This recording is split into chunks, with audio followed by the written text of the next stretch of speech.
We're Robin and Steve, and we've been sailing down the east coast of Australia.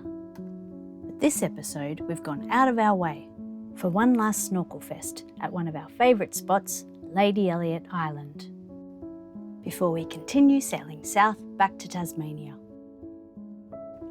Weirdly, in editing time, this whole area has just been affected by Cyclone Alfred.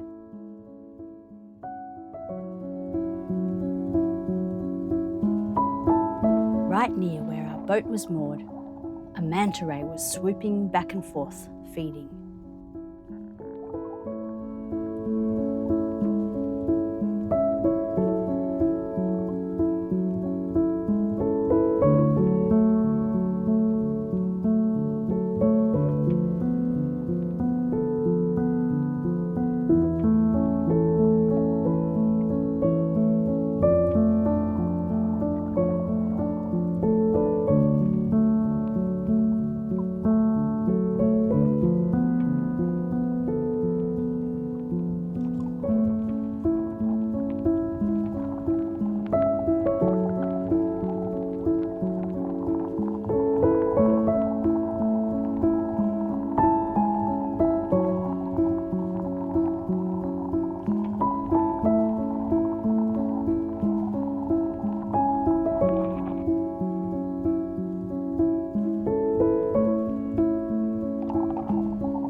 Although it's totally worth it to come here just to see a manta ray, we come here for the biodiversity of marine life.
It's about a 19-hour sail from Lady Elliot Island through Hervey Bay toward Gurry to our next stop.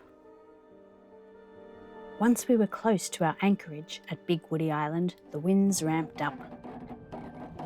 Here to turn into the anchorage, we're jibing the main across, using preventers and the main sheet to control the boom as the wind passes behind us to the other side. We were in for a rough night of thunderstorms and squalls. It's quite scary, so to cope with my fear, I played ukulele.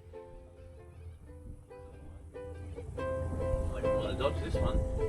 Shouldn't say things like that, should I? Soon winds were blowing at over 40 knots and gusting to nearly 50. We were relying on our anchor and our freshly galvanised chain to hold us in place. We had prior knowledge that something bad was coming thanks to forecasts and the radar images, but thunderstorms are notoriously unpredictable. We set our anchor well and let out lots of chain, then just did our best to enjoy the light show, relieved that we'd made it here in time.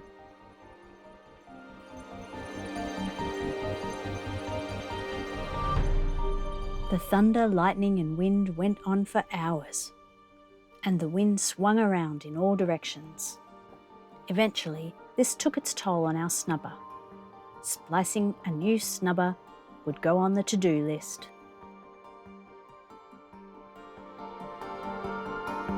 By morning, you'd never know how beastly it had been. Our next challenge was not to run aground in the shifting sandbars of the sandy strait. The charts are a good guide, but can't keep up with the shifting sands. So it pays to move on a rising tide. In the past, our keel has been known to nudge the bottom here, but not this time. We made it through and even saw dolphins. You're more likely to spot four-wheel drives here than wildlife, and we saw plenty of four-wheel drives. As we made our way into another famously dodgy area, the Wide Bay Bar, where this time we navigated using virtual lateral markers that can be seen on the AIS, as well as the waypoints we've been given. It was a beautifully undramatic bar crossing, so we'll just move straight on to the pod of dolphins who met us at the other side, as we made our way towards our next stop at Bribie Island. From here, we could stock up on groceries, get buses and trains towards Brisbane to say hello to family. And I even got to revise some circus skills.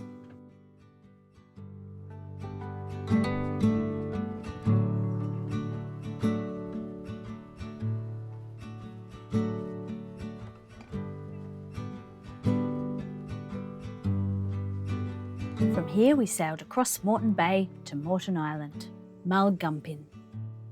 And I'll stop talking so that you can enjoy the sand dunes of Moreton Island without getting covered in sand.